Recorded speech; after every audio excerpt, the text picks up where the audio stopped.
فرزند زہرا یہ حالات برے ہیں۔ کاشانہ بصیرت ایک ایسا مکمل یوٹیوب چینل جس پر محروم بصارت کے لیے بالخصوص اور تمام افراد کے لیے بالعموم سینکڑوں کی تعداد میں اسلامی کتب دستیاب ہیں۔ لہذا گزارش ہے کہ آپ اپنی ذمہ داری نبھاتے ہوئے کاشانہ بصیرت کو سبسکرائب کرنے کے ساتھ ساتھ بیل آئیکن کو پریس کیجیے تاکہ آپ علم کے حصول کے ساتھ ساتھ مذہب اہل بیت کی اشاعت میں بھی اہم کردار ادا کرتے رہیں۔ کاشانہ بصیرت۔ فرزند زہرا یہ حالات برے ہیں۔ بسم اللہ الرحمن الرحیم۔ السلام علیکم۔ یہ کتاب آپ کے لیے کاشانہ بصیرت کی یوٹیوب چینل کی جانب سے ریکارڈ کی جا رہی ہے۔ نام کتاب احسن الفوائد فی شرح رسالہ اعتقادیہ، تالیف شیخ صدوق علیہ رحمہ۔ اب ہم کتاب کا پارٹ نمبر 57 پڑھیں گے۔ 38واں باب ظالموں کے متعلق عقیدے کے بیان کی تفصیل کا بقیہ حصہ، صفحہ نمبر 605۔ مذہب شیعہ میں کسی کو گالی دینا جائز نہیں۔ ہم تو بموجب ارشاد رب العزت کفار و مشرقین کو بھی سب و شتم کرنا ناجائز سمجھتے ہیں، چیزائے کہ متاظرین اسلام کو سب و شتم کریں۔ حال لعنت جس کے معنی رحمت خداوندی سے دوری کے ہیں اور تبرہ جس کے معنی بیزاری اختیار کرنے کے ہیں، یہ اور چیز ہے جس کا جواز قرآن و حدیث اور اکابرین امت کے عمل سے ثابت ہے۔ بہرحال یہ حقیقت ہر قسم کے شک و شبے سے بالاتر ہے کہ کوئی شخص اس وقت تک درجہ ایمان پر فائز نہیں ہو سکتا جب تک وہ بانی اسلام ختم رسول صلی اللہ علیہ وسلم کی ذات قدسی صفات کو خدا کے بعد ہر شے سے حتیٰ کہ اپنی جان و اولاد سے زیادہ عزیز و محبوب نہ سمجھتا ہو، جیسا کہ ارشاد قدرت ہے اور خود حضرت صلی اللہ علیہ وسلم کا ارشاد ہے۔ کوئی شخص اس وقت تک مومن کہلا نہیں سکتا جب تک میں اسے اس کی اولاد، اس کے والد اور اس کے نفس بلکہ تمام لوگوں سے زیادہ محبوب نہ ہوں، اور یہ اصول فطرت ہے کہ محبوب کی ہر شے محبوب ہوتی ہے، اسی لیے دوست کا دوست دوست اور دوست کا دشمن سمجھا جاتا ہے۔ مذہب شیعہ میں محبت اصحاب باوفا جزء ایمان ہے۔ یہ کس طرح ہو سکتا ہے کہ رسول اکرم کے محبوب صحابہ کو برا سمجھ کر کوئی شخص مومن کہلا سکے؟ صحابہ کرام کی چند وجوہ سے محبت لازم ہے۔ ایک اس لیے کہ وہ مومن ہیں، مومن بھائی ہیں، مومن کی محبت مومن پر واجب و لازم ہے، لہذا صحابہ کرام کی محبت مومن کا ایمانی فریضہ ہے۔ دوسرے اس لیے کہ صحابہ ناصر اسلام ہے اور ناصر اسلام ناصر رسول ہے، ظاہر ہے کہ اپنے آقا و ہادی کے ناصر کی محبت فطرتاً لازم ہے۔ سوئم اس لیے کہ صحابہ کرام بوجہ جہاد فی سبیل اللہ محبوب خدا ہیں، لہٰذا محبوبین خدا کی محبت لازم ہے۔ چہارم اس لیے کہ اصحاب رسول متبعان رسول ہیں اور آپ کی اتباع کرنے والے محبوب خدا ہیں۔ واضح ہے کہ محبوب خدا کی محبت ہر اس بندے پر جو خدا سے محبت رکھتا ہے واجب و متہم ہے۔ ان دلائل سے واضح ہوا کہ جو حقیقی اصحاب رسول ہیں ان کی محبت جزو ایمان ہے، ان کی محبت کے بغیر کوئی شخص درجہ ایمان پر فائز و کامران نہیں ہو سکتا۔ چنانچہ محقق شیخ بہائی اپنے رسالہ اعتقاد الامامیہ میں تحریر فرماتے ہیں، ہم یہ اعتقاد رکھتے ہیں کہ ان اصحاب رسول کی محبت واجب ہے جو حضرت کی مطابعت پر قائم و دائم رہے اور ان کی وفات کے بعد ان کے احکام و وصایا کی مخالفت نہ کی۔ یہی شیعان حیدر کرار کا عقیدہ و ایمان ہے۔ وہ محبت اصحاب رسول اور ان کے لیے دعائے خیر اپنے ائمہ اطہار کی تقلید و تعظیم میں اپنا ایمانی وظیفہ سمجھتے ہیں۔ چنانچہ ہمارے چوتھے امام حضرت زین العابدین علیہ السلام کی صحیفہ کاملہ میں ایک دعا مخصوص اصحاب رسول کے لیے موجود ہے۔ اس دعا کا عنوان یہ ہے، یا اللہ خاص کر حضرت رسول کے ان صحابہ کرام کو نظر انداز نہ فرما بلکہ ان کو جزائے خیر دے جنہوں نے آپ کا اچھا ساتھ دیا اور آپ کی نصرت میں خوب جہاد کی اور جناب کی معاونت کی اور ان کی دعوت قبول کرنے میں سبقت کی۔ ظاہر ہے کہ حضرات شیعہ آل محمد کی محبت کے ساتھ ان کی اتباع و اقتداء کو بھی عین ایمان سمجھتے ہیں اور ان کو مفترض اطاعت سمجھ جانتے ہیں، لہذا وہ بھی اپنے ائمہ کی اتباع سے صحابہ کرام کے لیے دعائے خیر کرنا جزء ایمان سمجھتے ہیں۔ بعد ازاں جو بھی یہ کہتے ہیں کہ شیعہ اصحاب رسول سے دشمنی کرتے ہیں اور ان کو سب و شتم کرتے ہیں، افطرہ پردازی و بہتان تراشی کرتا ہے، یا وہ شیعوں کے عقائد و اعمال سے ناواقف ہے۔ کتاب کا حوالہ تتمہ کوکب دری۔ صحابہ رسول میں ہر قسم کے لوگ موجود تھے، ہاں چونکہ کتب سیر و تواریخ بلکہ خود قرآن کریم اور احادیث سید المرسلین سے معلوم ہوتا ہے کہ صحابہ رسول میں کچھ قاتل، کچھ مقتول، کچھ ظالم، کچھ مظلوم، کچھ عادل اور کچھ غیر عادل، کچھ مومن، کچھ منافق، کچھ ثابت و مستقیم اور کچھ مذبذب و مرتاب غرض کے۔ اصحاب رسول میں ہر قسم و قماش کے لوگ موجود تھے۔ خلاصہ یہ ہے کہ شیعہ مذہب اس بات کا قائل ہے کہ ان مختلف طبقات کو ایک نگاہ سے دیکھنا اور سب کو عدول اور سب کو کالنجوم قرار دینا، سب سے یکساں محبت و مودت کرنا، سب کو اپنا پیر و مرشد جاننا، عقل سلیم و طبع مستقیم پر ظلم عظیم اور قواعد شرعیہ پر جو رجیم ہے۔ بعض منصف مزاج علماء اہل سنت کو بھی دل نخواستہ ان حقائق کا اقرار کرنا پڑا ہے۔ چنانچہ علامہ تفتازانی شرح مقاصد میں تحریر فرماتے ہیں، صحابہ میں سے جو جنگ و جدال اور مشاجرات واقع ہوئے، جیسا کہ کتب تواریخ میں اور قابل وثوق حضرات کی زبانوں پر مذکور ہیں، اس بات پر دلالت کرتے ہیں کہ بعض صحابہ راہ راست سے منحرف ہو کر ظلم و جور اور فسق و فجور کی حد تک پہنچ گئے، اور ان امور کا سبب باہمی کینہ و عناد اور حسد و دلداد ہے۔ طلب ملک اور ریاست اور لذات و شہوات کی طرف میلان تھا، اس لیے کہ ہر صحابی معصوم نہیں ہوتا، اور ہر وہ شخص جس کو حضرت صلی اللہ علیہ وسلم کی ملاقات کا شرف حاصل ہے، وہ خیر و خوبی کے ساتھ مسموم نہیں ہوتا۔ حدیث اصحابی کان نجوم وضعی ہے۔ انہی حقائق سے یہ بھی معلوم ہو جاتا ہے کہ وہ حدیث جو برادران اسلامی کے ہاں بہت مشہور ہے کہ حضرت صلی اللہ علیہ وسلم نے فرمایا، اصحابی کان نجوم بہم، بالکل جعلی و وضعی ہے اور رب الشعر الاصل کی مصداق ہے، کیونکہ ہر صحابی کی اقتداء باعث رشد و فلاح نہیں ہو سکتی۔ چنانچہ بعض علماء اہل سنت نے بھی اس حدیث کی تصنیف کی ہے۔ ابن تمیمہ نے منہاج السنہ میں لکھا ہے، یہ حدیث ضعیف ہے، ائمہ حدیث نے اس کی تصنیف کی ہے۔ مولوی عبدالحی صاحب لکھنوی نے رسالہ تحفۃ الاخیار صفحہ نمبر 170 میں متعدد جید علماء کے حوالے سے اس کا ضعیف بلکہ موضوع ہونا ثابت کیا ہے۔ لکھتے ہیں، ابن جزم نے جزم و یقین کے ساتھ اس حدیث کو موضوع قرار دیا، اور بزاز نے کہا ہے کہ یہ صحیح نہیں ہے، اور ذہبی نے کہا یہ احادیث واہیہ میں سے ہے۔ اگر بالفرض اسے صحیح بھی تسلیم کر لیا جائے تو ماننا پڑے گا کہ اس سے مراد حضرت امیر المومنین اور حضرت امام حسن و حسین اور دیگر ائمہ اہل بیت علیہم السلام ہے، جو کہ شرف صحبت کے ساتھ ساتھ شرف قرابت سے بھی مشرف و ممتاز ہیں اور درجہ عصمت و طہارت پر فائز ہیں، اور بنص آیت مودت ان کی مودت واجب و لازم ہے۔ اس پر ہم نے مفصل بحث اپنی کتاب تحقیقات الفریقین فی حدیث ثقلین میں کی ہے، اسی لیے علامہ تفتازانی نے یہاں تک لکھ دیا ہے، یعنی صرف انہی صحابہ کی عدالت کا یقین کیا جا سکتا ہے جو صحبت رسول میں مشہور ہیں اور اس دوران میں آپ کا اتباع اور آپ سے کسب فضائل کرتے رہیں۔ باقی صحابہ ایسے ہیں جیسے عام لوگ کے، ان میں کچھ عادل ہیں اور کچھ غیر عادل۔ مزید برآں اس بیان حقیقت ترجمان سے الصحابہ کلم العدول والے نظریے کا بطلان بھی واضح عیاں ہو جاتا ہے۔ تفصیل کے شائقین سنی اہل قلم جناب حافظ علی بہادر صاحب دہلوی کی کتاب صحابیت کا مطالعہ فرمائیں۔ ان حقائق سے معلوم ہو گیا کہ صحابہ میں ہر قسم کے لوگ تھے، اور اوپر واضح کیا جا چکا ہے کہ عالم و جاہل، ظالم و مظلوم، عادل و فاسق، صالح و طالح برابر نہیں ہو سکتے۔ اس لیے مذہب شیعہ سب کو برابر نہیں سمجھ سکتا۔ اصحاب رسول میں سے جو لوگ حضرت کی اتباع میں پورے اترے اور آپ کے انتقال کے بعد رشد و ہدایت کا مرکز اہل بیت نبوی کو قرار دیا اور ان کی محبت و مودت کو اختیار کر کے اجر رسالت ادا کیا، ہم ایسے اصحاب کی خاک پاک کو اپنے لیے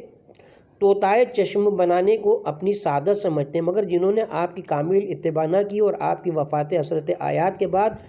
مرکز رشد و ہدایت سے علیحدہ ہو گئے، ودائے نبوت کو ضائع کر دیا، آل محمد کے حقوق پر ڈاکہ ڈالا، ان پر ظلم و ستم کیے، ہم ان سے بیزاری کو واجب و لازم سمجھتے ہیں۔ منکرین امامت ائمہ اطہار علیہ السلام کا انجام۔ اس سلسلے میں حضرت مصنف علام نے جو کچھ تحریر فرمایا کہ ائمہ اہل بیت علیہ السلام کی امامت کا منکر گویا تمام انبیاء کی نبوت کا منکر ہے، یہ امر دلائل عقلیہ و نقلیہ کی روشنی میں واضح ہے۔ بعض سابقہ ابواب میں اس امر پر تبصرہ کیا جا چکا ہے کہ خداوند عالم نے انبیاء کو اس وقت تک مرتبہ نبوت پہ رسالت پر فائز نہیں فرمایا جب تک ان سے اپنی توحید، سرکار ختمی مرتبت کی رسالت اور ائمہ اہل بیت علیہ السلام کی خلافت کا اقرار نہیں لے لیا۔ اب ارباب عقل و انصاف خود ہی بتائیں کہ اگر کوئی شخص بظاہر انبیاء کی نبوت کا اقرار تو کرتا ہے مگر ان ائمہ اطہار علیہ السلام کی امامت کا انکار کرتا ہے جن کے طفیل انبیاء کو خلت نبوت عطا ہوئی تھی، تو اس اقرار کی کیا قدر و قیمت ہو سکتی ہے؟ اسی لیے جناب رسالت مآب صلی اللہ علیہ وسلم فرماتے ہیں جو میرے اوصیاء کی امامت کا انکار کرے گا وہ اس شخص کی مانند ہے جو تمام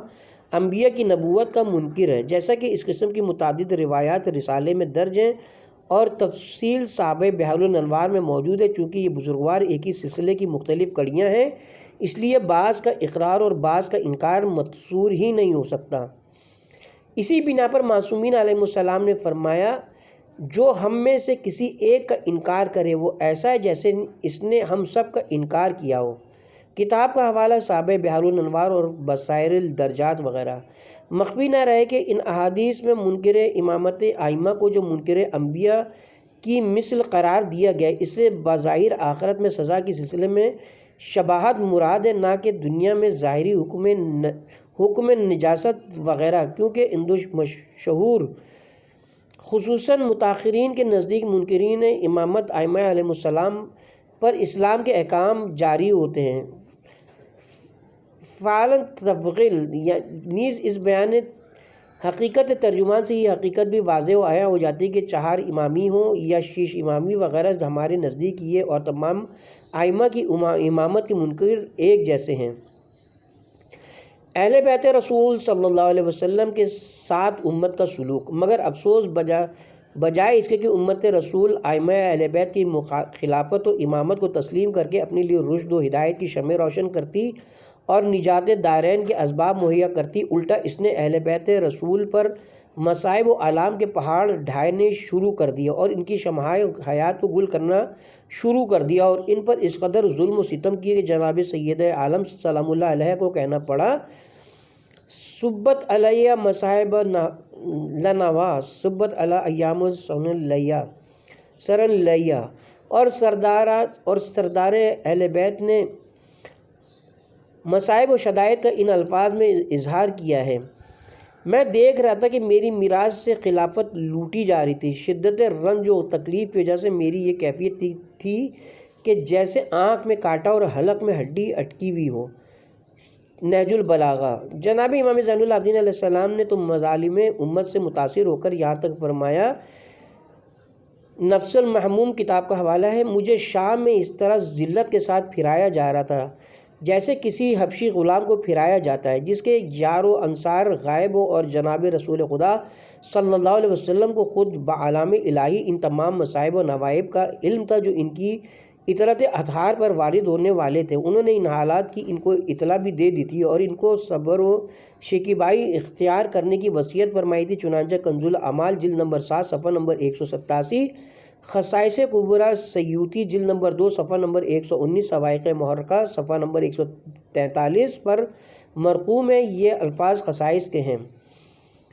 فرمایا ہم وہ خانوادہ ہیں کہ خدا نے ہمارے لیے دنیا کی بجائے آخرت کو اختیار فرمایا ہے۔ میرے اہل بیت میرے بعد آزمائش، مصیبت اور جلا وطنی وغیرہ مصائب سے دوچار ہوں گے، اور جناب امیر المومنین کو خصوصی وصیت فرمائی تھی کہ ان جاں گسیل حوادث و سمانے میں صبر و شکیبائی کا دامن ہاتھ سے نہ چھوڑیں اور تلوار نہ اٹھائیں۔ چنانچہ مارج النبوہ رکن رابع صفحہ نمبر 440 اور روضۃ الاحباب جلد نمبر 1 صفحہ نمبر 394 پر مذکور ہے کہ حضرت صلی اللہ علیہ وسلم نے جناب امیر کو فرمایا، اے علی، تم سب سے پہلے حوض کوثر پہ میرے پاس پہنچو گے، میرے بعد تمہیں بڑے مصائب و آلام درپیش آئیں گے، ان سے دل تنگ نہ ہونا اور نہ صبر کا دامن ہاتھ سے چھوڑنا، اور جب دیکھو کہ لوگوں نے دنیا کو اختیار کر لیا تو تم آخرت کو اختیار کرنا۔ متبغلین کے ساتھ حضرت کے جنگ نہ کرنے کی وجہ۔ وفات رسول کے بعد ابتدائی دور میں اگرچہ اس خاندان پر رنج و عمل کے کوہائے گراں ڈھائے گئے، مگر سردار اہل بیت نے کبھی بھی دامن صبر کو ہاتھ سے نہ جانے دیا اور تلوار نہ اٹھائی۔ اس کا ایک بڑا سبب تو حضرت کی یہی وصیت تھی جس کی تعمیل جناب پر لازم تھی، اور دوسرا سبب وہ تھا جس کا ذکر آپ کے کلام نہج البلاغہ میں بار بار آتا ہے کہ اس وقت دین کی بقا آپ کے جنگ نہ کرنے میں مضمر تھی۔ اگر آپ اس وقت تلوار اٹھاتے تو مرکز اسلام خانہ جنگی کا شکار ہو جاتا اور دشمنان اسلام کو اس کی بے خونی کرنے کا بہترین موقع ہاتھ آ جاتا۔ ظاہر ہے کہ حضرت امیر جیسے محب و محافظ اسلام کے لیے ایسا موقع فراہم کرنا ممکن نہ تھا، لہٰذا اس محافظ اسلام نے بقائے دین کی خاطر سب مصائب و آلام جھیل لیے مگر جنگ نہ کی۔ تفصیل کے لیے ہماری کتاب اثبات الامامت کی طرف رجوع کیا جائے۔ حضرت علی علیہ السلام سے جنگ کرنا رسول اسلام سے جنگ کرنے کے مترادف ہے۔ چونکہ جناب امیر علیہ السلام بنص قرآن بنفس رسول ہیں، اس سے واضح ہوتا ہے کہ ان میں سے کسی ایک بزرگوار کے ساتھ جو سلوک کیا جائے گا وہی سلوک دوسرے کے ساتھ مقصور ہوگا۔ اس کی تائید مزید ان احادیث نبویہ سے ہوتی ہے جو کتب فریقین میں موجود ہے، جن میں سے بعض متن رسالہ میں بھی مذکور ہیں۔ یہاں بالاختصار مزید 2-4 روایات کتب اہل سنت سے پیش کی جاتی ہیں۔ سوائق محرقہ صفحہ نمبر 121 طبع جدید، نیز تاریخ الخلفاء صفحہ نمبر 173 طبع جدید میں ہے کہ حضرت کی یہ احادیث مرقوم ہیں، جس نے علی کو گالی دی اس نے مجھے گالی دی، اور جس نے علی کو ناراض کیا اس نے مجھے ناراض کیا۔ علی قرآن کے ساتھ ہے اور قرآن علی کے ساتھ ہے۔ اسی طرح سوائق محرقہ کے صفحہ نمبر 170-171 پر حضرت صلی اللہ علیہ وسلم سے منقول ہے، فرمایا، جس نے علی کو اذیت دی اس نے مجھے اذیت دی، اور جس نے مجھ کو اذیت دی اس نے خدا کو اذیت دی۔ مشکوات صفحہ نمبر 562، سوائق محرقہ صفحہ نمبر 185 وغیرہ کتب میں حضرت صلی اللہ علیہ وسلم کی یہ ارشاد موجود ہے۔ جناب نے پنجتین پاک کے حق میں فرمایا، جو ان سے جنگ کرے گا اس کی مجھ سے جنگ ہوگی، اور جو ان سے صلح کرے گا اس کی صلح مجھ سے ہوگی۔ مگر افسوس امت نے ان ارشادات نبوی کی اس طرح تعمیل کی قریباً 80-90 برس تک ممبروں پر حضرت علی پر سب و شتم کیا۔ چنانچہ کتب سیر و تواریخ اس واقعہ حائلہ کے ذکر سے لبریز ہیں۔ تاریخ الخلفاء و سیوطی صفحہ نمبر 243 طبع جدید مصر پر لکھا ہے، بنی امیہ خطبوں میں حضرت علی پر سب و شتم کرتے تھے، حتیٰ کہ مولانا شبلی نعمانی ایسے محتسب مورخ نے بھی اس حقیقت کا اعتراف کیا ہے۔ چنانچہ وہ سیرت النبی جلد نمبر 1 صفحہ نمبر 66 پر لکھتے ہیں، حدیثوں کی تدوین بنی امیہ کے زمانے میں ہوئی، جنہوں نے پورے 90 برس سندھ سے ایشیائے کوچک اور اندلس تک مساجد جامع میں آل فاطمہ کی توہین کی، اور جمعے میں سر ممبر حضرت علی پر لعن کہلوایا۔ سینکڑوں ہزاروں حدیثیں امیر معاویہ وغیرہ کے فضائل میں بنوائیں۔ حالانکہ پیغمبر اسلام کی یہاں تک تہدید و وعید موجود تھی۔ سوائق محرقہ صفحہ نمبر 143 طبع قدیم، جو شخص میرے اہل بیت پر سب و شتم کرے گا وہ دائرہ اسلام سے خارج ہو جائے گا، اور جو شخص مجھے میرے اہل بیت کے بارے میں اذیت دے گا اس پر خدا کی لعنت ہوگی۔ قاتلین انبیاء و ائمہ علیہم السلام کا کفر، اس پر اکتفا نہیں کی گئی بلکہ ان کے ساتھ جنگ و جدال کیا گیا، اور شمشیر جفا یا زہر دغا سے ان کی شمع حیات کو گل کیا گیا۔ قرآن مجید میں عام مومن کے قتل کی سزا دائمی عذاب جہنم، قہر و غضب خدا بندی اور لعنت ایزدی میں گرفتاری قرار دی گئی ہے۔ ارشاد قدرت ہے، پارہ نمبر 5 سورہ نساء رکوع نمبر 10، ارباب بصیرت جانتے ہیں کہ گناہ و جرم کی نوعیت زمان و مکان اور افراد و اشخاص کے اعتبار سے بدلتی رہتی ہے، جس کی تفصیلات میں جاننے کی یہاں گنجائش نہیں۔ بنابراین انبیاء و ائمہ کے قتل کی نوعیت عام اہل ایمان کے قتل سے یقیناً جداگانہ ہوگی، اسی لیے شریعت مقدسہ میں قتل نبی و امام کو کفر قرار دیا گیا، لہٰذا قاتل نبی و امام اگر اس جرم شنیع کے ارتکاب سے پہلے نام نہاد مسلمان بھی ہو تو بعد ازاں مرتد فطری بن جائے گا، اور اگر توبہ کرے تو بوجہ ارتداد و عدم توفیق اس کی توبہ کے قبول ہونے کا سوال ہی پیدا نہیں ہوتا۔ افضلیت جناب سیدہ بر زنان عالمیان میں کتب فریقین میں متعدد ایسی روایات معتبرہ موجود ہیں جن سے جناب مخدومہ کونین حضرت فاطمہ زہرا سلام اللہ علیہا کی تمام عالمین کی عورتوں پر افضلیت ثابت ہوتی ہے۔ بعض احادیث میں وارد ہے کہ حضرت صلی اللہ علیہ وسلم نے فرمایا، میری بیٹی فاطمہ تمام جنت والی عورتوں کی سردار ہیں۔ مشکوات شریف صفحہ نمبر 260 263، سوائق محرقہ صفحہ نمبر 185 طبع جدید۔ بعض روایات کے الفاظ یہ ہیں، میری بیٹی فاطمہ تمام عالمین کی عورتوں کی سردار ہیں۔ کتاب شرف المبید لال محمد مطبوعہ مصر میں یہ تتمہ بھی مروی کہ جب حضرت صلی اللہ علیہ وسلم نے یہ فرمایا کہ میری بیٹی تمام زنان عالمین کی سردار ہے تو بعض صحابہ نے عرض کیا، یا رسول اللہ، اگر آپ کی دختر نیک اختر تمام زنان عالم کی سردار ہیں تو پھر جناب مریم بنت عمران کیا ہوئیں جن کے متعلق ارشاد قدرت ہے؟ فرمایا، جناب مریم فقط اپنے زمانے کی عورتوں کی سردار تھیں، مگر میری بیٹی تمام اولین و آخرین کی عورتوں کی سردار ہیں۔ اسی طرح متعدد روایات کتب فریقین میں مروی ہیں جن سے یہ بات اظہر من شمس ہوتی ہے کہ مخدومہ کونین نساء العالمین سے افضل و برتر ہیں۔ جیسے حضرت کا یہ ارشاد، میری بیٹی فاطمہ تمام زنان جنت کی سردار ہیں، ظاہر ہے کہ ان جنت میں جانے والی مخدرات میں جناب حوا و مریم و آسیہ وغیرہ من خیرۃ النساء بھی شامل ہیں، اور ان سب کی سردار جناب سیدہ ہیں۔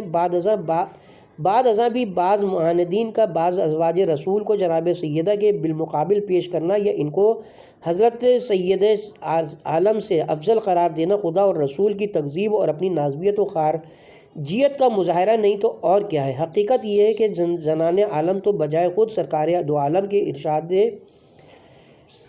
سے تو یہ مترشد ہے کہ انبیاء ما سلب بھی مقام فضیلیت میں جناب سیدہ کے بالمقابل نہیں کھڑے ہو سکتے۔ باقی رہیں یہ احادیث کے جناب سیدہ کی خوشنودی خدا اور رسول کی خوشنودی ہے اور ان کی ناراضی خدا اور رسول کی ناراضی ہے۔ یہ تمام احادیث برادران اسلامی کی کتب صحائح ستہ کے ابواب مناقب اہل بیت النبی میں مذکور ہیں، لہٰذا ان احادیث کی صحت میں کوئی مسلمان شک نہیں کر سکتا۔ یہ احادیث جہاں عمومی طور پر جناب سیدہ عالم کی عظمت و شان جلالت و مکان پر دلالت کرتی ہیں، وہاں ان سے خصوصی طور پر ان کی عصمت و طہارت پر بھی خاصی روشنی پڑتی ہے۔ علاوہ آیت تطہیر اور دیگر ادلہ طہارت کے یہ احادیث بجائے خود اس معصومہ کی عصمت و طہارت کی ایک مستقل دلیل ہے، کیوں کر یہ بات اظہر من شمس ہے کہ جس ذات کی ہر حال میں خوشنودی خدا اور رسول کی خوشنودی اور ناراضی ہر حال میں خدا اور رسول کی ناراضی ہو، یہ شرف سوائے معصوم ذات کے کسی اور کے لیے ممکن نہیں ہے۔ یہ معصوم ہی کی شان ہے جس کا ہر حال